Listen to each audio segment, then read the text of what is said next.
Hello, creatives, community, and kind folks.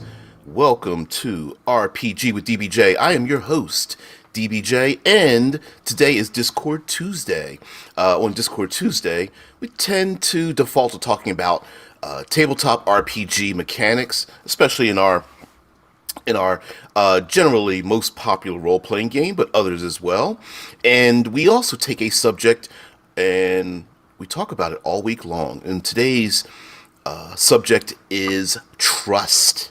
Yeah, trust. Now, yesterday, while we did get a little bit squirrely, was Monster Monday. Today, in Discord Tuesday, I thought we would talk about basically gaming, trust at the table. And I actually want to bring up something a little bit more meta, because this subject came up last week. Same subject came up last week, talking about, and we happened to talk about being a game master and running the game, and having to have a level of trust with your players when you want to really immerse them in a story. Maybe the storyline, the adventure that you have in mind might take a little bit longer to reach its fruition, or you really want to ramp up the danger but allow there to be some sort of catharsis at the end of it. And I said, well, this might be a subject that we really don't talk about in the tabletop role-playing community, but is extremely important. So I thought that I would do that.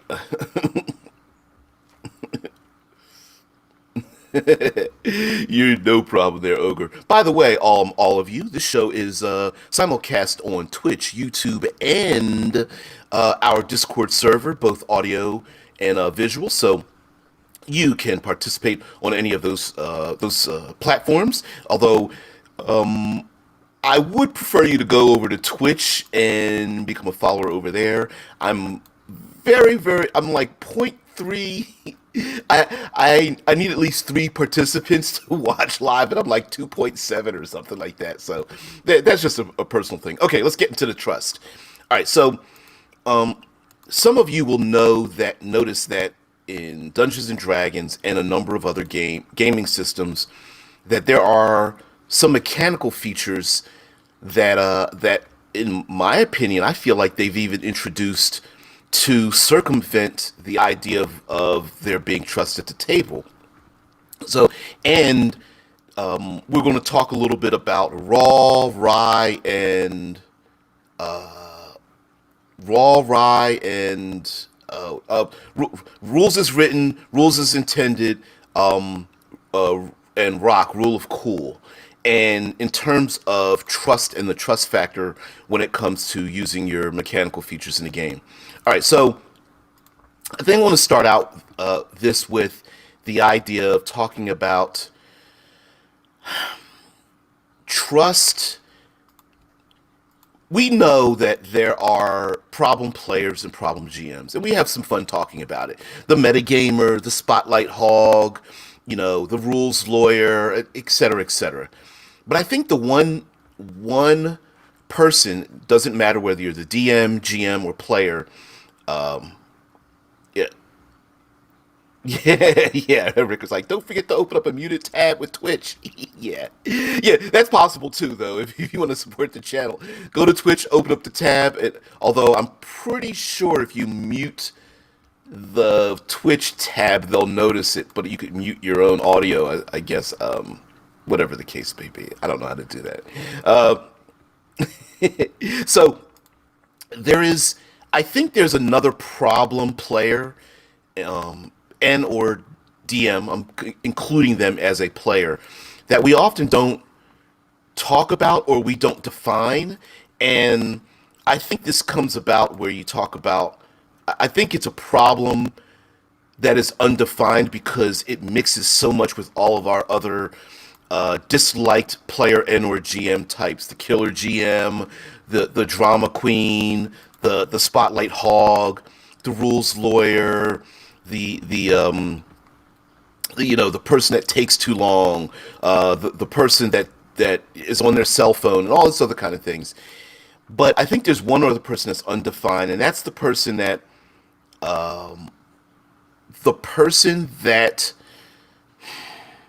tries to play the other players, right?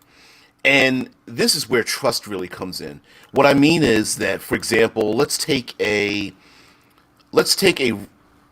go with rules complicated and then rules light systems. Okay, in a rules complicated system, sometimes the difference between you know game involvement in game mastery has nothing to do with the numbers on the character sheet or the dice rolled. Sometimes it may have to do completely with how much you know the game itself, the game mechanics itself, especially with character creation and encounter creation. And for example, a perfect example of this would be Pathfinder First Edition's bloat over time. And if you are a knowledgeable person, you could break the trust of, say, the game master by having a mastery of the system when your game master or dungeon master may not have, and use that to your advantage, which that blends over into, oh, well, let's call that person, the min-maxer or the metagamer or something of that nature.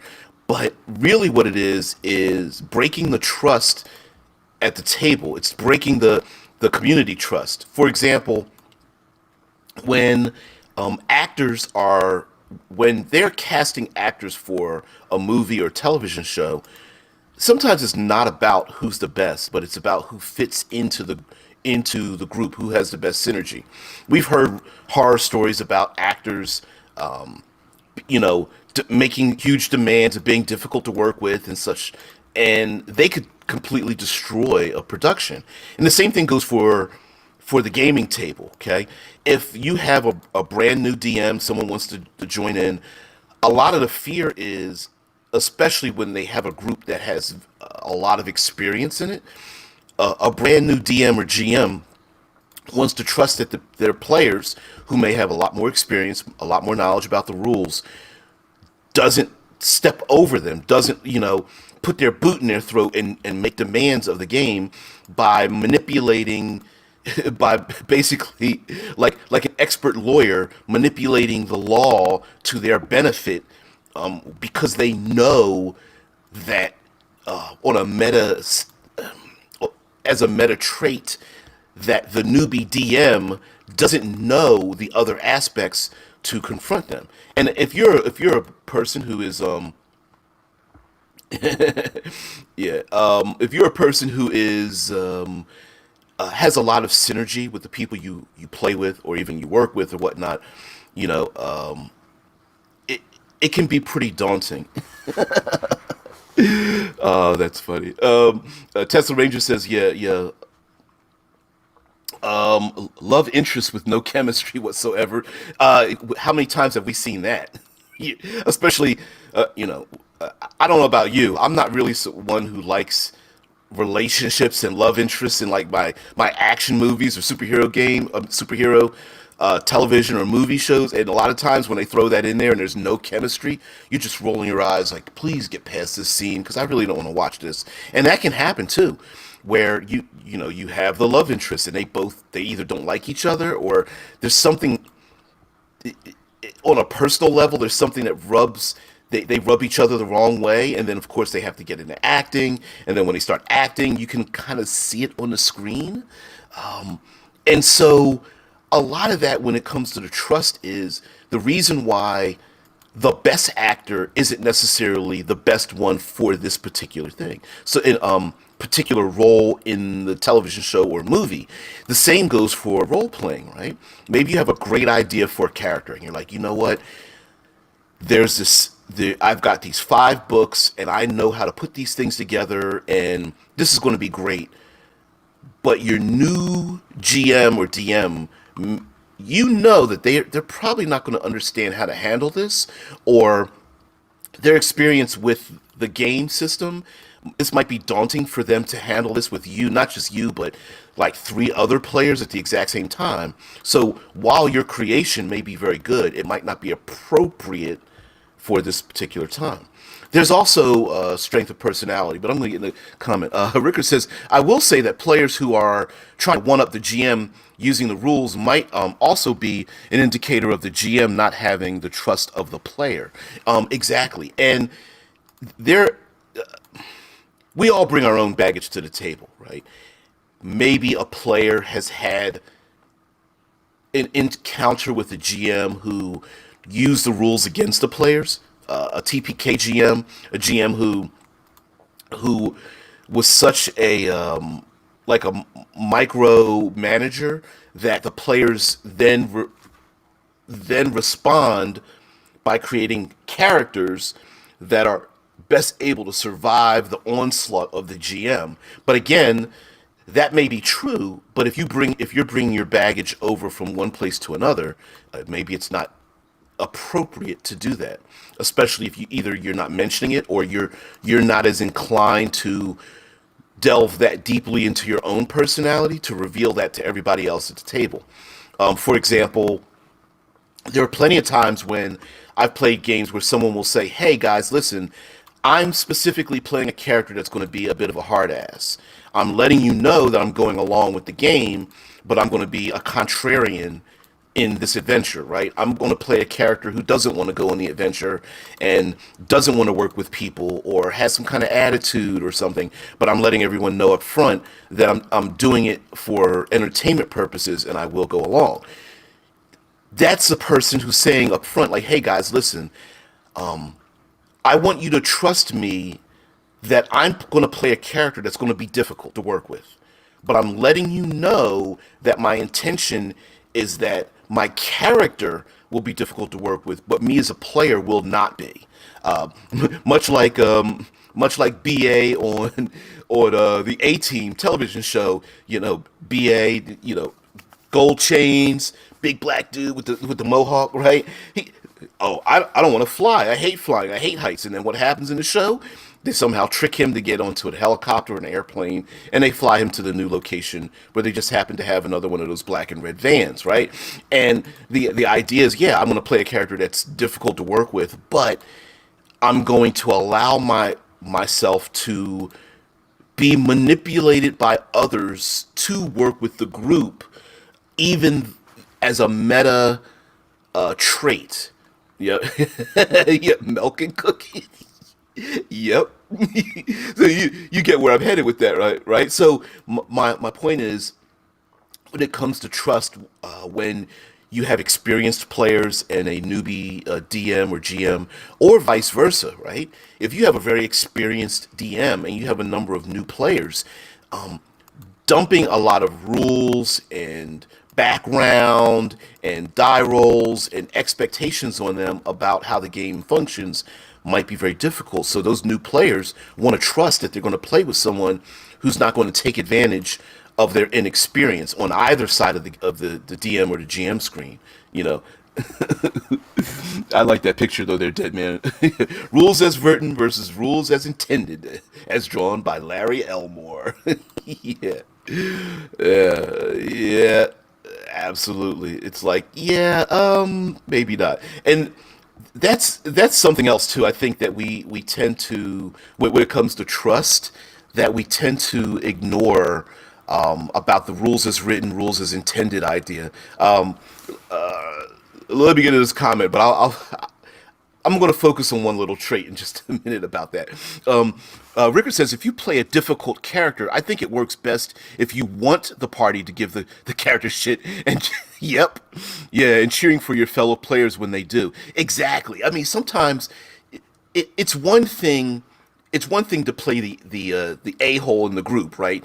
That the bastard, the difficult one in the group, for the sole purpose of annoying everyone else. And there are players who do that. There are some players who want to derail everyone else's actions. That's their whole purpose. Now, on paper, they'll say, oh, I'm making a character who is of a particular background, and it's not my fault you can't get along with my character. But essentially what that player is doing is they want to throw the monkey wrench into everyone else's actions, the GM's storyline. Some people just come to the table for no other purpose than to disrupt everyone else, to almost test them. If you understand where I'm coming from, right? Like their job is like, I'm just going to test the DM to see what they know. And if you are that kind of player and you don't know yourself enough that way, maybe that's a reason why other people at other gaming tables don't trust you, because you're not really trying to play the game. What you're doing is you're trying to play everybody else. And I feel like we don't address that issue enough. Now, that's not to say that you may not be friends with this person or have fun with this person or even enjoy them making those challenges, but maybe it's not appropriate for every particular situation, right? So, an example would be there are some times where there are ways to, because I talked about rules complication and people using rules as the excuse to defend their disruptive behavior, breaking the social trust at the table. Maybe that social trust might be unspoken, but it is there, right? Everything in our life, we do have unwritten social encounter rules that we have all the time. And a lot of times those social encounter rules, some people either are unaware or they're distracted temporarily, or there's something going on in their lives. But then there's other people who do it for no other reason than just to disrupt other people's lives. And they can bring that at the table. And there's no rule in any game anywhere that will stop that behavior unless that person and other people address that particular issue. And maybe that issue is trust. And without directly going after that person, you can say for yourself, listen, I'm having a difficult time trusting that when I introduce you to my, this game that I've created, I want to take you to the Isle of Dread, that I'm going to trust that you're going to bother going to the Isle of Dread in the first place, right? I don't care what you do on the island, but go to the island. Don't create a character that's like, oh, my character would never go there. And then everyone else around the table starts rolling their eyes, right? Yeah, Rickard goes on to say, it's much easier to have the antagonistic PC relationship if the players laugh and giggle about it out of character. Right, right. I mean, if it's done out of fun and everyone's having fun, like in character, it could be extremely serious, but out of character, people are having fun and laughing. I feel like there's no problem with that. Now, there might be some who feel like the laughing and joking out of character breaks the immersion within the laughing of the players breaks the immersion of the characters' interactions. For me, it doesn't bother me. But again, what's the social rule at the table? Is it full immersion, speaking in character the entire time, or is it beer and pretzels and we're just going to have some fun? Even though we understand that the characters themselves are taking the situation very seriously. I don't know. Dead Man says it would be like a friend of mine who played a pixie in Dungeons and Dragons Second Edition Diablo campaign, who was always being an annoying ass. Yeah, he shaved a section of my character's hair and did a tattoo of an anchor on that spot. Yeah, there's always like, my character's going to sneak, and the other character's going to be really loud next to your character, like, why are you sneaking? Trying to disrupt everything the other person tries to do. We've seen this happen in the old Grognardian days, where back before the character class was called Rogue, they were called a thief, and they would always try to pickpocket people in the group. And I'm thinking, like, okay, you've got a group of 5 people. One of them is the expert stealthy, backstabby, poisonous person who likes to steal things. Why wouldn't we just assume that you're the the a-hole in the group stealing from everybody else, right? Like that, it makes zero sense. But there are players who will do that a lot. Rickard says the laughing and giggling is the release valve, which I agree with you, especially in horror games. Strangely enough, the laughing and giggling actually is a release valve for the horror and danger and that tension that gets pulled really taut.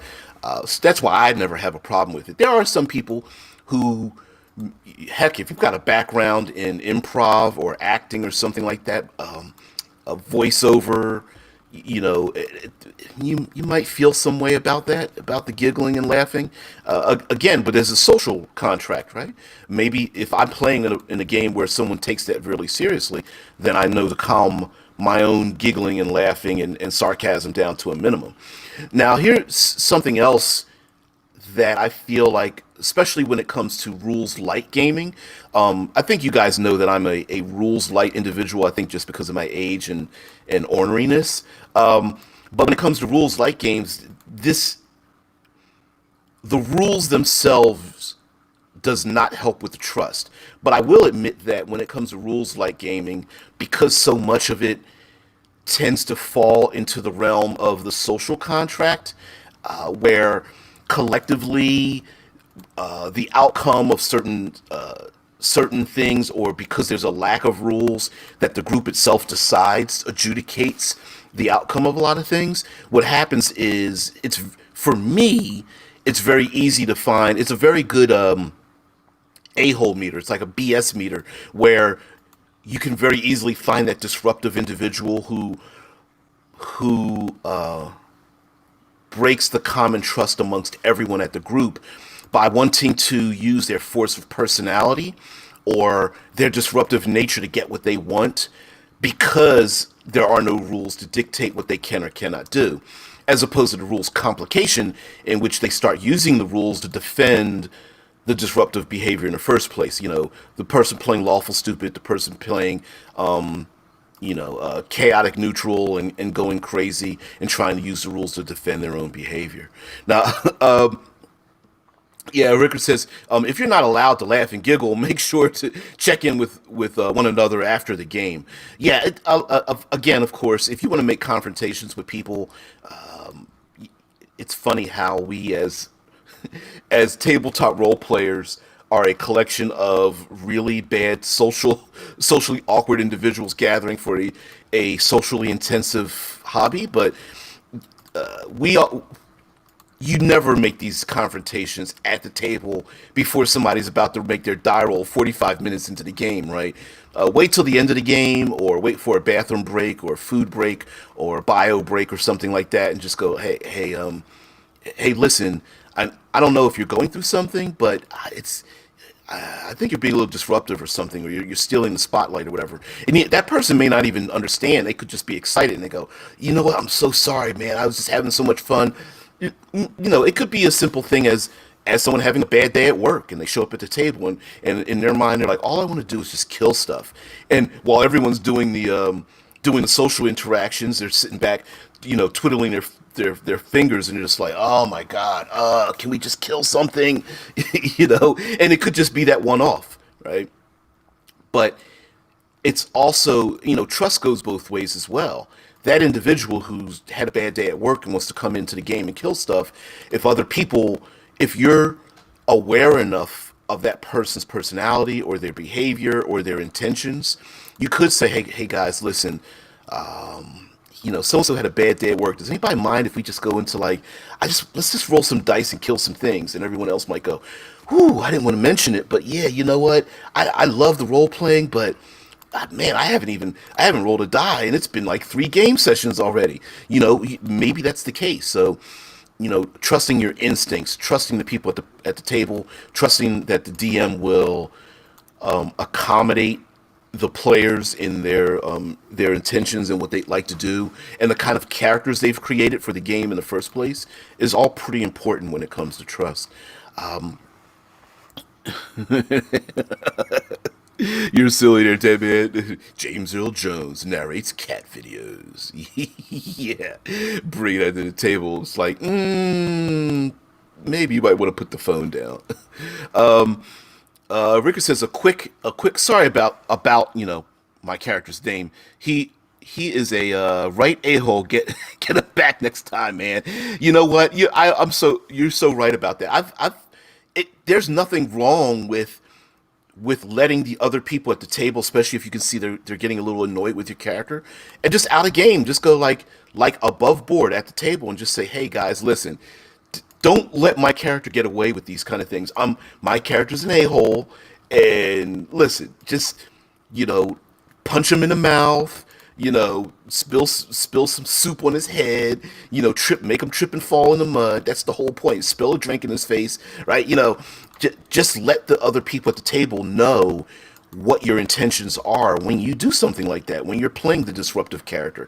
If you're the barbarian who wants to fight all the time, and maybe the weakling wizard is the one that can talk him down from it, right? And you let him go. You tell everybody, hey, listen, my character's like itching for a fight, but if you want to stop him, just tell him that just disrupt what my character's doing, just as I'm disrupting you. And some people have a lot of fun with that. If you've got a good synergy with your group, you can have a lot of fun with that, especially if you're one of the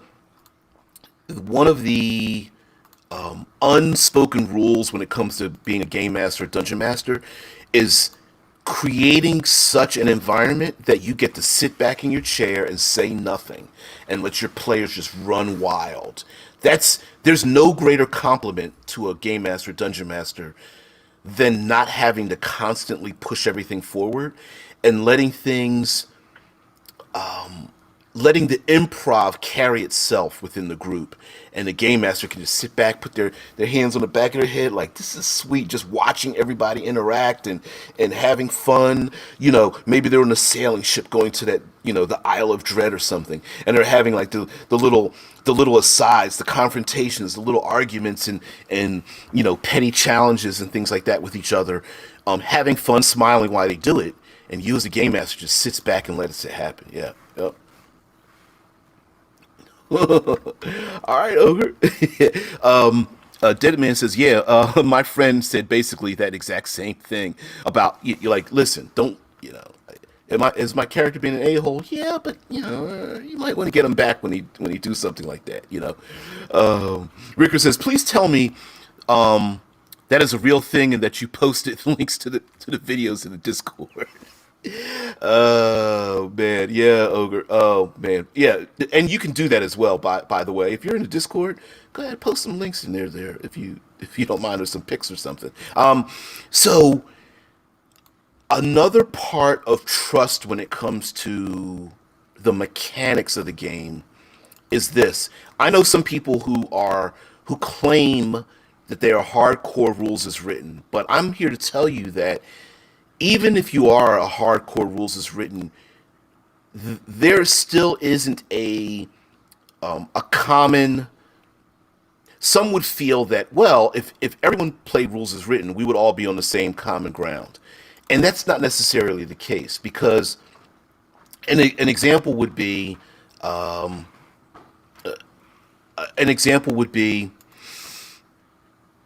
many driving skill rolls does it take for you to drive an automobile from your home to your place of work or business, or to go to the supermarket, right? How many times do you roll a perception check when you leave your house and go on a walk for an hour and come back? One roll? Is it one driving roll? Is it six? Is it one every 10 minutes? Are there no driving rolls at all? Is it just random encounters between a ball falling in the street or a person that cuts you off in traffic? Or, how do you adjudicate that? And so even with rules as written, the application of the game itself is going to be based on everyone's specific use of the game. Yesterday I brought up the idea that where do you roll your dice? Do you roll them? Does everyone roll all die rolls out in front? Is it just the game master, dungeon master, that rolls them secretly behind the screen? If you play online, like I do, we roll all our dice at home, and we just trust that the die rolls you're making, we trust that you're being honest about what you're rolling. All of these things are modifications, no matter how much rules is written you're using on the game. If you, let's say, same players, different GM, you're traveling over 12 miles, okay, and you're going from one city to another.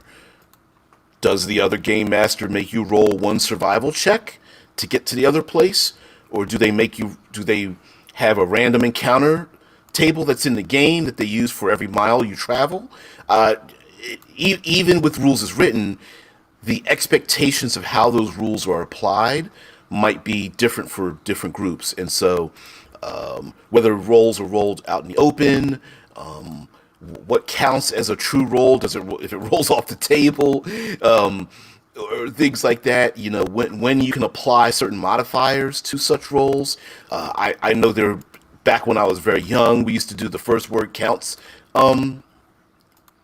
Found it idiocy, but there are some groups that are like, hey, listen, first word counts. You said you were sneaking. You can't go back and take it back. Those are different social structures, and we should trust ourselves not to abuse them, and know that when we come to the table, and that table could be online, especially nowadays, that coming to the table, that we trust everyone else at the table to act in a certain manner. Now, yeah, Rickard says it's easy to have a have an in-character fight when both players can divorce the character's actions from the player, and this is where you get into into the dumb like player versus player kind of thing, which is why many games do not have rules for player versus player conflict. The reason being that they're not included in a lot of games is it goes back to the mantra, if you stat it, they will kill it. And it applies here, right? If you create rules in your role playing game for statistics, chances are someone is going to use it and abuse it. More generally, taking that if you stat it, they will kill it idea. And the reason for that is because the social contract of two characters arguing with each other. Let's go with the classic like paladin arguing with the dark assassin or something character, and how they're going to move forward in the adventure, right? And the way to adjudicate that is to do it above board.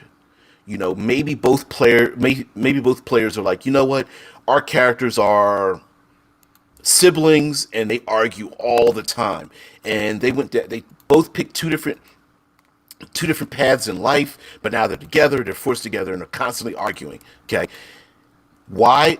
The reason why there are no rules that it devolves into die rolls is because there's an implicit trust at the gaming table that says, okay, if two players are arguing and their characters are arguing, let's settle it as a narrative function.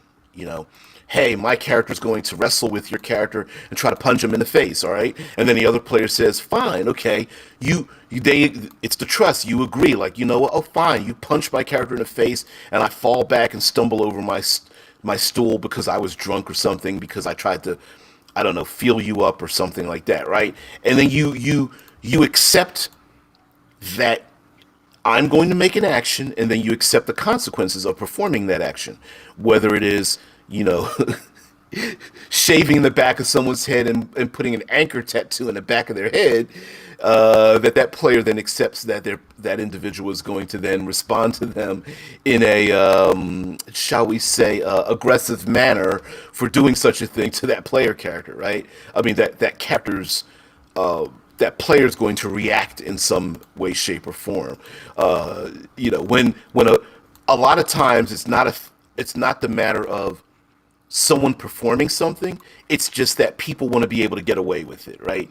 That's where PC culture comes from, right? It's not that people are upset with not being able to say what they want. Is that they don't want to get the end result of saying the thing and then having someone then respond to them violently after saying the thing. And the same thing happens at the gaming table. I want to play a rogue. My rogue pickpockets. I don't understand why you're upset. Well, I'm upset because you pickpocketed me. So, sure, you could steal shit out of the group. Just expect to get punched in the face if you do it, Caius, what's going on there? Caius says, if I don't trust my fellow players, my PC helps to disarm conflict between characters. If I trust them, my character provokes tension and conflict between PCs, because in-game conflict is interesting. Yeah, out-of-game conflict is pain. Absolutely. And to be honest with you, like many of the hey Jader just came in and popped out. Sorry, I didn't even mention him. But I agree with you there, Caius. I mean, some of the best role playing is when the characters are arguing and they're in a huge conflict, but the players are having fun doing it. I've played with Lloyd Collins a number of times, and he's great for doing that. He loves playing characters that are have some kind of strong conflictual like a point of contention, I'll say, with whether it's about how a mission is supposed to go or the intention of the group, and he expects to have that contention amplified by the other people at the table. They may not understand where he's coming from, but that he has a habit of doing that without saying it up front. Having an acting background, and yeah. Yeah. Rickard goes on to say, also, if that's how it goes down, don't be afraid of talking through the fight before even sitting down at the table. I agree with you. We were just talking about the idea of narrating like a physical confrontation between the players. Sorry, I'm mixing the terminology. Having a physical confrontation between the characters, that the players could actually discuss this out of game even before the next session and go, hey guy, listen, I think our characters are probably coming to a head, so I'm thinking that my paladin probably is going to lose this fight, but how about like during the game, later on, maybe I try to get you back or something like that. And the assassin rogue is like, yeah, okay, that's cool. Okay, I'll do that. Why not? Not sure what you're referring to there, Tesla, but okay.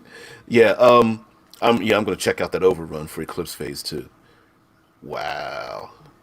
Sweet, sweet, sweet. All right. So, another part of trust when it comes to interacting with the rules and the mechanics of the system has to do with this idea that the rules will be adjudicated fairly and evenly, or at least if the players do not have knowledge of a particular situation, that the game master themselves is interested in furthering the adventure, not just trying to hamper the player characters. An example would be the idea of the epilogue and the prologue of a story.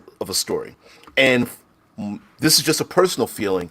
I feel that dungeon masters and game masters have every right to do anything it takes to establish the prologue and epilogue of their story. Especially when you're talking about the in media res idea of starting in the middle. Let me give you an example. Game Master says, hey guys, I've got this old X1 module and I want us all to go to the Isle of Dread. Okay, not a problem. So if the Game Master tells us specifically, like, has basically time wiped where we were to get us to where we go and says, all of you wake up on the shore after a major storm. Off in the distance, you see your ship, broken in half, cantilevered because of the storm that dumped you on the beach of the Isle of Dread. Around you are all of your belongings and some NPCs because you were storm tossed or something like that, right? That's the game master basically saying, hey, listen, we're not going to even get into the rules. I'm going to tell you where you're at and what's going on. It's the prison dilemma, right? Although I think the prison dilemma is that's something else. But the prison scenario is all of you are captured, you're imprisoned, you're behind bars, or you've been enslaved. Go from there, right? You don't have any of your belongings. It takes a lot of trust from a game master to tell the players, yeah, I remember from last session that you guys were at the tavern, but the beginning of this session, you've been captured by the, I don't know, captured by the drow, taken to the Underdark, okay? And while on one hand, it's a huge overreach. We're not even going to roll any dice. You're already captured. You've been imprisoned, blah, blah, blah. The trust is not the situation you're in right now. The The trust is, as a game master or dungeon master, that you're allowing your players to interact with your world because there's a greater story out there, there's greater adventure out there. And I feel that as a player, allowing my game master, trusting my game master to do such a thing, then of course, like I said, trust goes both ways. That the game master now is like, great, all right, what I'm, and this is, I'm meta describing what's happening here. The meta part is, as a game master, I have this great adventure I think you guys would would love to encounter, but I need you to be in a certain place to get this started. And there's no way the die rolls are going to get you to where, to drinking in a tavern, to being trapped in the Underdark. So I need you to trust me that this thing happened. We can talk about how it is that your character got there, and then from the prison dilemma, now there's the way to get out. Now, there have been people who've been burned by this before. The game master who says, you've been captured and imprisoned, you don't have any of your crap, and there's no way to get out, in which case, you might not want to do that, right? But on the other hand, this is the prologue, right? It's the like, okay, here's how it starts. Now now I'm going to basically give you the key to get out, whether it's a physical key or the ability to get out. And now the idea is you get to scramble your way the hell out of the adventure and have some fun doing it. But when you insert in media res, that means you're starting in the middle of the action, whether you're running through the woods away from an enemy, or you've been captured and trapped and shackled, and you're speaking in hushed terms with other people to escape the prison, or you landed on the deserted island, or the portal to the other plane of existence closes, spirals shut behind you as you've been trapped on the nine hells or something like that, right? That's the thing where it comes to it. All right. Ricker says, and also, I'm also talking about scripting the fight, like talking about getting to a fight with other PC.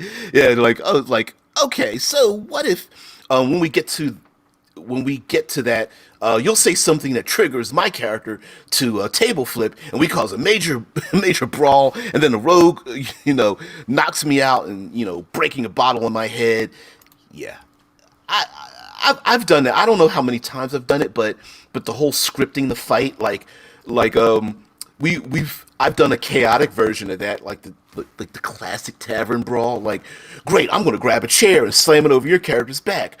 Well, seriously? Fine. Well, I'm gonna flip a table over on top of yours. What? Well, I'm gonna grab a bottle and throw it, and I'm gonna swing from the chandelier, and whatever. We did it. We did a whole thing like that where we just had fun, like narrating a big old fight between our characters and stuff.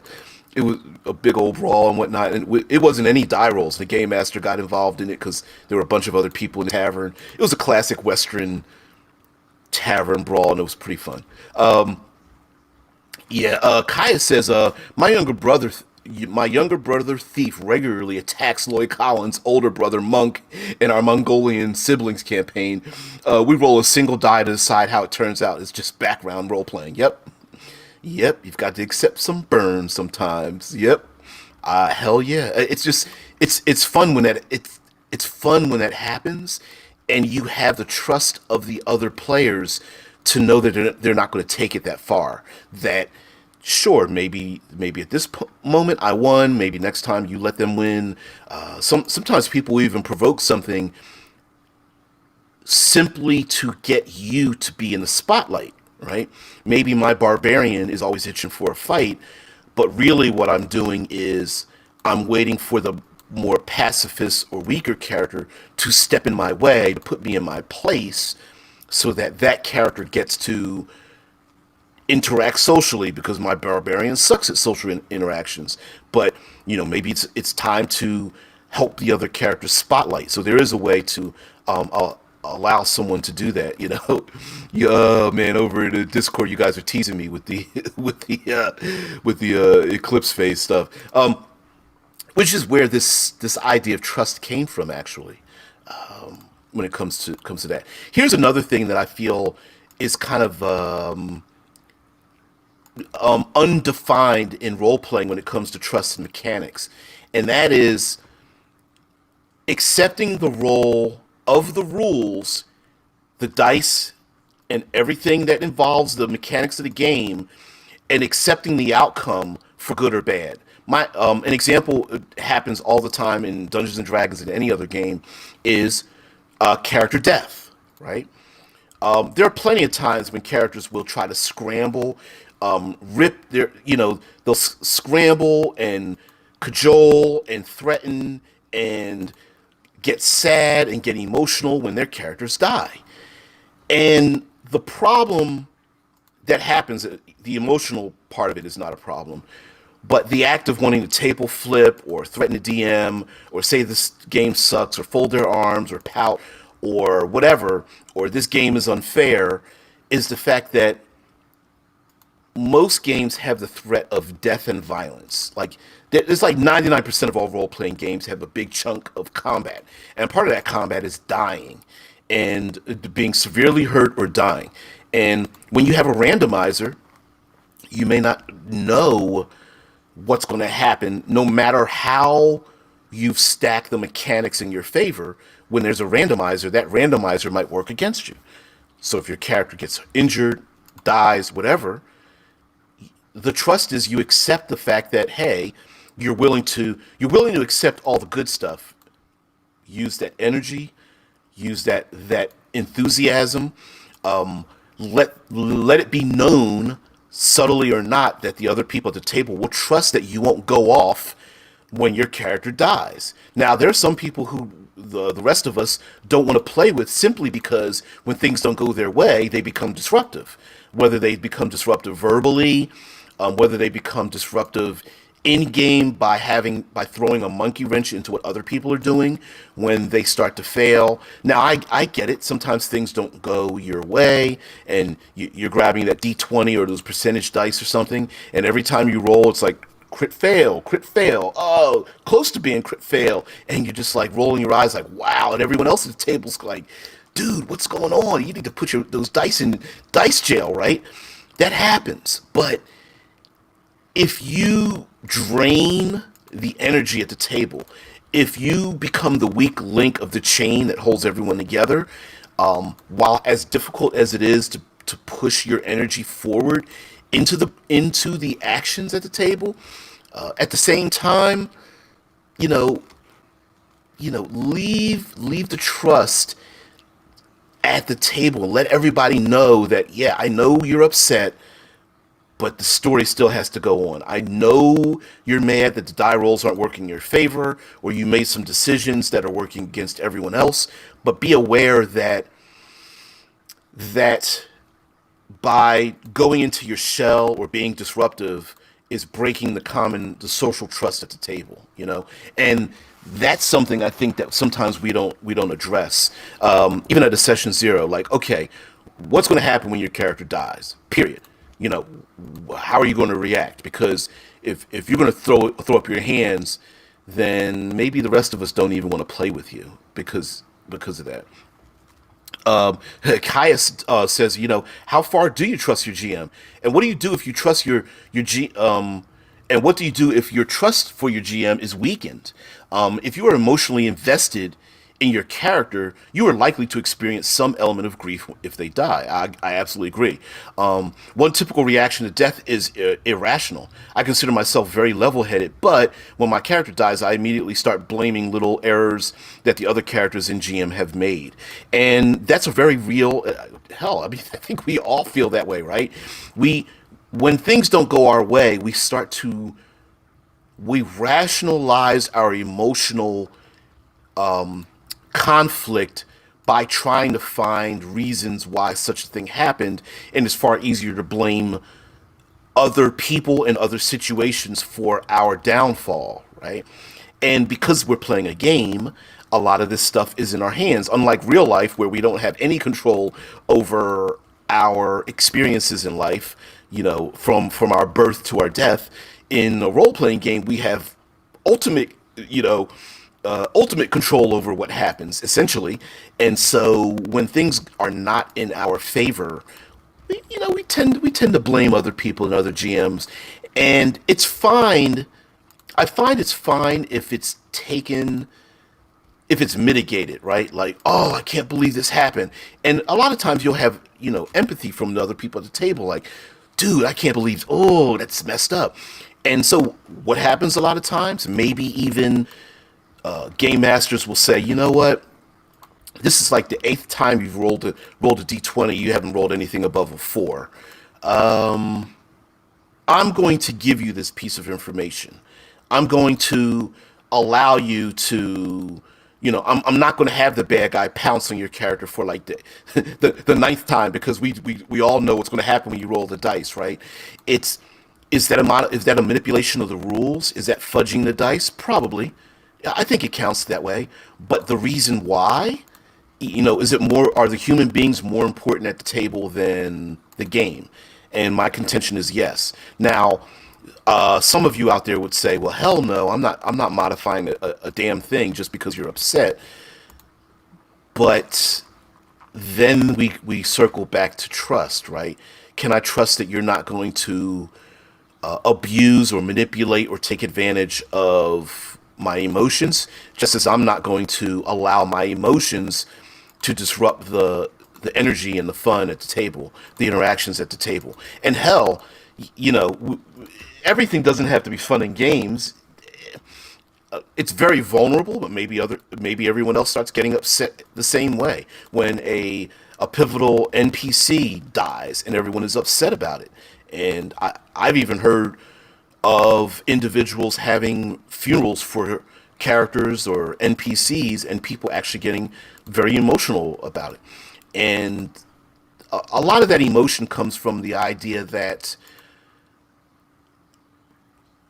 the ultimate goal is that we remember our adventures as if we really lived them. And so when we attach our emotions to an experience, a lot of times we memorize those things better. And so sometimes when you hear people talk about adventures, they'll either say, well, my character did a thing, or you'll hear somebody say, I remember when I fell off the cliff, because they've attached an emotional element to it. But they should be able to trust that I won't make fun of or take advantage of their emotions, just as I should be able to trust that they won't use that as a way to manipulate what's going on in the game. Now, Rickard says, don't be afraid to be upfront be upfront out of character about it. It will help your fellow players create the scene. I can't agree with you more. I understand that there's some people that hold on very tightly to this thing about immersion, but I think comfort for me overrides the immersion part. If someone let's say their character's being very asinine about something, and then they step out of character and say, hey guys, listen, my character's just feeling upset because of how badly took place. My barbarian's pissed off because he failed to engage the enemy from the last battle, so now he's just he's being an ass. And everyone's like, oh, okay, I thought you were just being being a contrarian just to be a contrarian. He's like, no, he's just pissed off because he didn't kill the enemy from the last fight, and he's just being a immature, butthead. I played a character like that too. My character was an immature butthead because he was reacting to the critical roles the other characters had rolled, and looking at it like he felt that they were trying to be better than he was, and so he was kind of being a butthead about it. And I told him out of character. I was like, "Oh, don't worry about it." They were like, "Oh, okay." Ricker goes on to say, when your character dies, it's good to take a few minutes away from the game. Hell, perfect time to. What a perfect reason to say, you know what? I'm feeling emotional. I don't want it to affect everybody else. Can we just take a moment? I really need to take a moment for this. And everyone stops and maybe takes a deep breath or whatever. Maybe everyone has been distracted or in their own head about what their own character is going to do, and they need to be pulled out of it and go, oh, that's right, everybody else is here at the table, Rickard says, are you playing Yahtzee or are you playing a collaborative story game, right? Hell yeah. I mean, we, again, despite us being socially awkward, emotions have a lot to do with it, and I don't think we should belittle someone's emotional responses, like Kaya says, mentioned before, right? Like, he says, I consider myself to be level-headed, but when my character dies, there's a lot of investment in character concepts, right? If you've written a typewritten a 3-page outline, and you got on Google and did some Google image searches, you were on, I don't know, ArtStation or DeviantArt or something like that, and you went down a Pinterest rabbit hole looking for the perfect image and all this kind of stuff, and you're 5 minutes in the game, and three critical fumbles later, your character's dead with a dagger in the throat, and you're just like, oh my god, and I get it, but yeah, we need to be a little bit careful. Kais goes on to say, when my character dies, I immediately start blaming little errors that the other characters in GM have made, but I want players to care for their characters and care what happens, which means that this irrational reaction is to be expected, even wanted. If you create an NPC or or a pet that your character cares about, do you trust your GM not to kill them in order to get an easy feel? Well, and see, there are game masters that will do that, right? They'll try to get you in your feels by doing the easy thing, right? It's the John Wick kill the puppy idea, right? Like, oh, what, you love your familiar? Let's go kill the familiar. And you know what? You love the old lady NPC? Of course she gets killed and stabbed in the throat or something, right? There are some game masters that will really try to pull at the heartstrings and go at low hanging fruit for that. And that's where you really need to trust the GM, especially even having a conversation, right? Because on one hand, you don't want to give characters plot armor, right? You don't want my wizard or my ranger or my druid has some kind of familiar. And there's a lot of contention with this as well, because if you say that they're off limits, you're basically attaching plot armor to the thing that you hold dear. On the other hand, if you remove the plot armor, they just become targets all the time, right? So it's as a game master, it's establishing that balance between the two and trusting the game master or the dungeon master to know where that thin line begins and ends, and understanding and being able to feel out, you know what, this is the third time I threatened the ranger's wolf. Maybe I shouldn't do that this time, right? Or maybe there's other ways to threaten a character's resources without going straight to life or death, right? The wolf gets captured, or the wolf gets trapped on the other side of a major, I don't know, a crevice or a ravine or something. The wolf is stuck on a piece of floating debris going down a raging river or something, and the character wants to chase after it or something. Like, you can threaten something without necessarily killing the thing. Since for me, death is pretty much final. It's uninteresting. Whereas conflict and drama and challenges, I think, are far better tool to use. Rickard goes on to say, in my opinion, the dice are improv tools, not the gods of the game that must be obeyed at all times. And listen, we know people who despite the emotional energy at the table, despite the synergy that they feel from everyone, they'll default to the die rolls, come hell or hot water, right? They just are like, well, I don't care that your character died, or I don't care you got stabbed in the throat or something. This is exactly what happens.